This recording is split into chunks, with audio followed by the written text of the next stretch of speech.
Hi friends, welcome back. Maranamass Sony లివ్లో streaming అవుతుంది. తెలుగు ఆడియోలో కూడా ఉంది. డబ్బింగ్ కూడా బాగా చేశారు భయ్య. ముందుగా వీడియోకి ఒక లైక్, సబ్స్క్రైబ్ చేసుకుంటే రివ్యూలోకి వెళ్ళిపోతాం. Directed by Shivaprasad and Tovino Thomas గారు ప్రొడ్యూస్ చేశారు. మిన్నల్ మురళి ఈ సినిమాని చూస్తున్నారు కదా, దాన్ని బాసిల్ జోసెఫ్ గారు డైరెక్ట్ చేస్తే టొవినో థామస్ హీరో. ఇందులో బాసిల్ జోసెఫ్ గారు హీరో, టొవినో థామస్ ప్రొడ్యూసర్.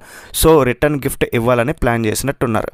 ఇదొక Malayalam black comedy film. Run time 2 hours 15 minutes ఉంది. ఫ్యామిలీతో పాటు చూడొచ్చు. ఎక్కడ అడల్ట్ కంటెంట్ ఏమీ లేదు. మరి మూవీ చూసి నాకు ఎలా అనిపించిందంటే, రివ్యూ ఎప్పుడైనా పూర్తిగా చూస్తేనే మీకు ఒక క్లారిటీ వస్తుంది. ఏదో ఒక చిన్న వర్డ్ వినేసి వెళ్ళిపోయి డిసైడ్ చేయడం కరెక్ట్ కాదు.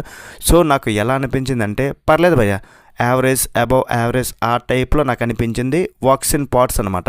ఓటీటీలో ఎలాగ ఉంది కాబట్టి డెఫినెట్లీ ఈ మూవీని అయితే ట్రై చేయండి. బట్ ప్రాబ్లం ఏంటంటే, ఈ మూవీ అందరి కోసం కాదు. Not everyone's cup of tea అనే ఒక డైలాగ్ వేస్తారు కదా, సేమ్ దీనికి వర్తిస్తుంది. సరే, బేసిక్గా ప్లాట్ ఏంటంటే, ఒక కిల్లర్ ముసలి వాళ్ళని చంపేస్తూ అరటిపండు నోట్లో పెట్టి వెళ్ళిపోతుంటాడు. కిల్లర్ ముసలి వాళ్ళని మాత్రం ఎందుకు టార్గెట్ చేస్తున్నాడు, అరటిపండు నోట్లో పెట్టడం ఏంటి? అండ్ ఒక 30 minutes అయిపోయాక ఒక బస్సులో ఇన్సిడెంట్ జరుగుతుంది. అది ఏంటన్నదే మూవీలో మిగతా స్టోరీ. ఫస్ట్ 30 minutesలో పెద్ద విషయం ఏం లేదు భయ్య. జస్ట్ క్యారెక్టర్స్ పరిచయం అవుతాయి. ఇంకా రిమైనింగ్ క్రైమ్ థ్రిల్లర్స్ మూవీస్లో లాగా కిల్లర్ని లాస్ట్కి చూపించడం, ఆ మిస్టరీ సస్పెన్స్ పెద్దగా ఉండదు. కిల్లర్ని మనకు ఫస్టే చూపించేస్తారు. అండ్ మన హీరో కూడా ఒక 2 scenesలో కనిపిస్తాడు. మళ్ళీ 40 minutes వరకు కనబడ్డు.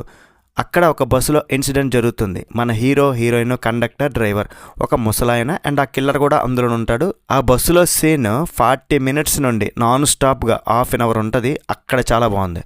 అసలే మన హీరో ఫ్రస్ట్రేషన్లో ఉండడం, వాడి లవర్ కూడా అక్కడే ఉండడం, ఆ కిల్లర్ అక్కడే ఉండడం, ఆ సిచ్యువేషన్కి పర్ఫెక్ట్గా ఆ క్యారెక్టర్ సెట్ అవ్వడం, ఆ బస్సులో కామెడీ మాత్రం చాలా బాగా వర్కౌట్ అయింది. అది సిచ్యువేషనల్గా వస్తుంది అండ్ డార్క్ కామెడీ బాగా వర్కౌట్ అయింది. మరీ పగలబడి నవ్వెంత ఏం లేదు కానీ బాగుంటుంది. అక్కడ నుండి మూవీ శ్మశానానికి షిఫ్ట్ అవుద్ది. అక్కడ ఒక 2 characters పరిచయం అవుతాయి. బట్ ఈ స్టోరీకి పెద్దగా సంబంధం ఉండదు.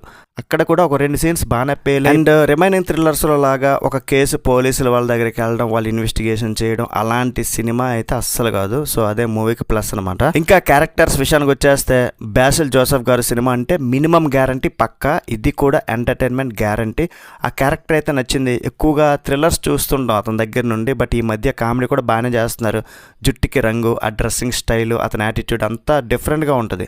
చాలా లిమిటెడ్ క్యారెక్టర్స్తో మ్యాక్సిమం మూవీని రన్ చేశారు. బాగానే ఉన్నాయి.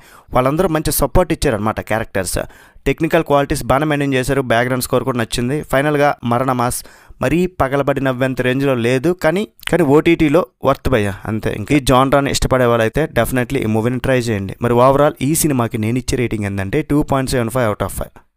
That's it guys. రివ్యూ నచ్చితే ఒక లైక్, షేర్, సబ్స్క్రైబ్. నెక్స్ట్ వీడియోలో మళ్ళీ కలుద్దాం. బై బాయ్ అండ్ జై హింద్.